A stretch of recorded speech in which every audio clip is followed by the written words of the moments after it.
So, what makes somebody magnetic?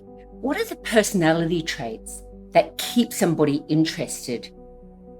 Today, I want to discuss with you the one personality trait that most people who get into relationships and sustain relationships actually have.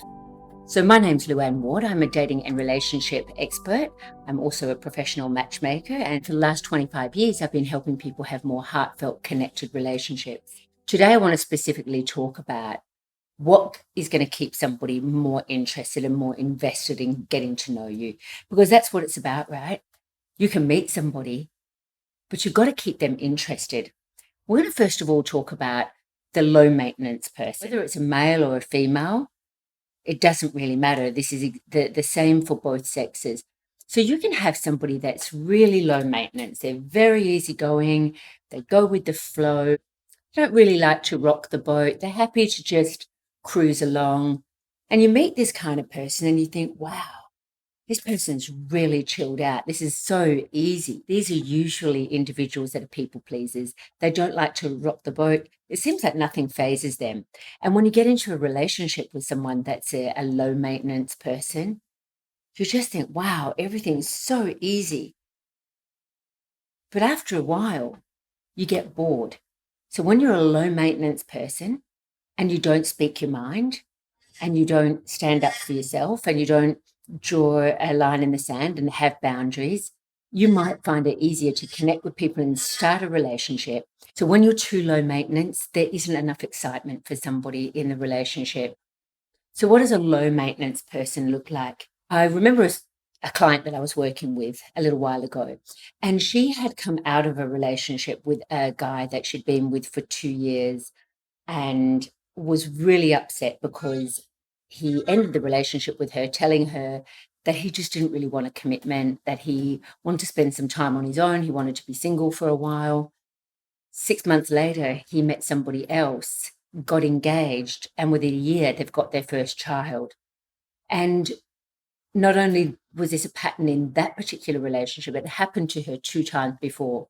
So she tends to be the girl that guys will get into a relationship with, but she's not the one that they commit to. She was fortunate enough to have a conversation with her last boyfriend and asked him, what was it that made you end things? And he said that he just felt that they were already a boring married couple, that there was no excitement in the relationship, that there's no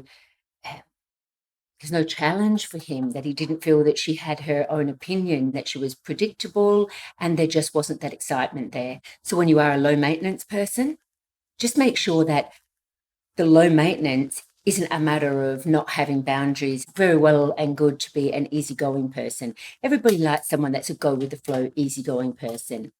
But it's not natural to be in that state all the time. We're humans. We have our ups and we have our downs. And bringing something to the table that gives a bit of light and shade is kind of necessary. So that's the first kind of personality type. The second personality type is the high maintenance person. Now, let's not get this confused. Some men or some women will actually label other women as high maintenance. When we say high maintenance, let's be careful not to label a high maintenance person, because it's not always a stereotypical type of beautiful woman that likes all the fancy clothes and wining and dining in flash restaurants. That does not necessarily mean that you're a high maintenance person. A high maintenance person tends to be a fairly needy person, actually.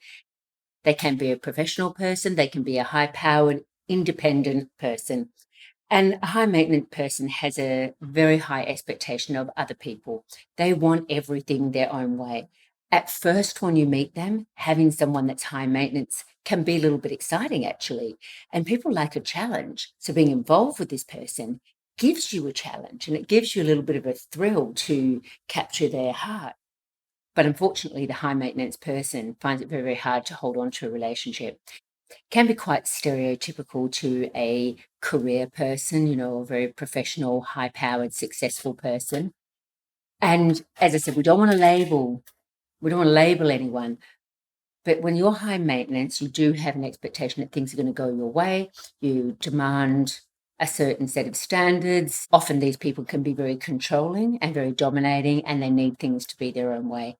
As I said at first, getting into a relationship with someone that's high maintenance can be a little bit exciting because they know who they are. They know what they want. They don't take any bullshit from anybody. They're straight down the line. They're fun. They're prepared to take risks.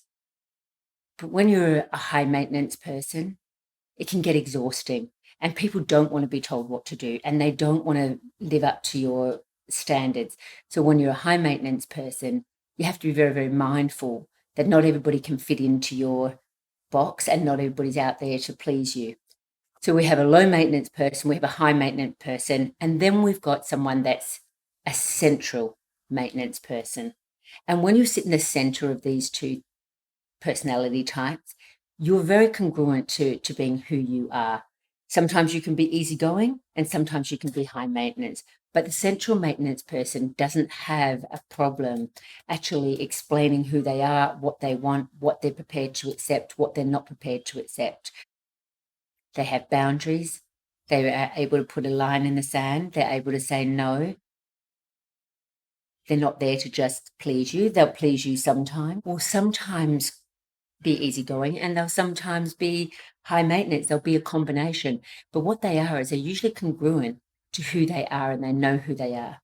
And these people are the ones that end up in relationships and find it very, very easy to get into a relationship. So no sooner have they broken up with somebody that other people are pursuing them.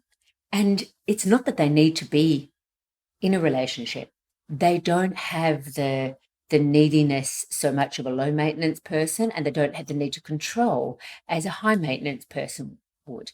So they're quite an attractive proposition. For you to be a medium maintenance person or to be a central maintenance person, you've got to be centered yourself. You've got to know who you are, and you've got to know what the boundaries are in a relationship, and to be able to be spontaneous and joyful and fun and easygoing. They're really attractive traits. But also to be able to have your own goals, your own opinions, your own personal benchmark without needing to control someone. So you've really got three very different personality types there. You've got someone very strong and overbearing, someone, and I don't want to again say that the person's weak, but when you're just going with the flow and you'd rather not rock the boat and you'd rather just everybody else be peaceful, and so you hold your tongue and you put up with things that you don't potentially want to put up with, this does make you a more needy.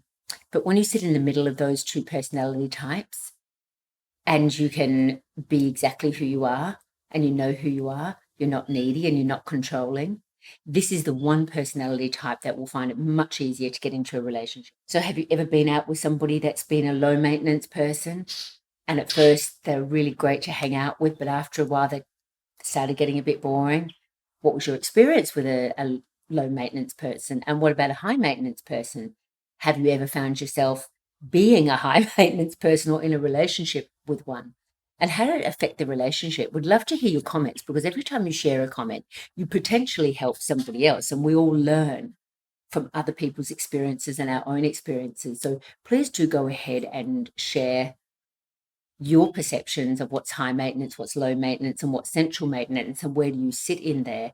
And if you are struggling to connect with somebody and keep a relationship going, it's really wise to look at the relationships and look at the pattern of your relationships and just find out where you are sitting in those three categories. So if you have identified yourself as a low maintenance person, there's a video that would be very useful for you. It's how to teach people how to treat you with respect and how to get more respect from people. And the same if you're a high maintenance person, might be time to let go of a little bit of the control and find out what toxic behaviors you're potentially bringing into the relationship. So I hope you found that useful. Drop your comments, ask any questions, and I will look forward to seeing you all again next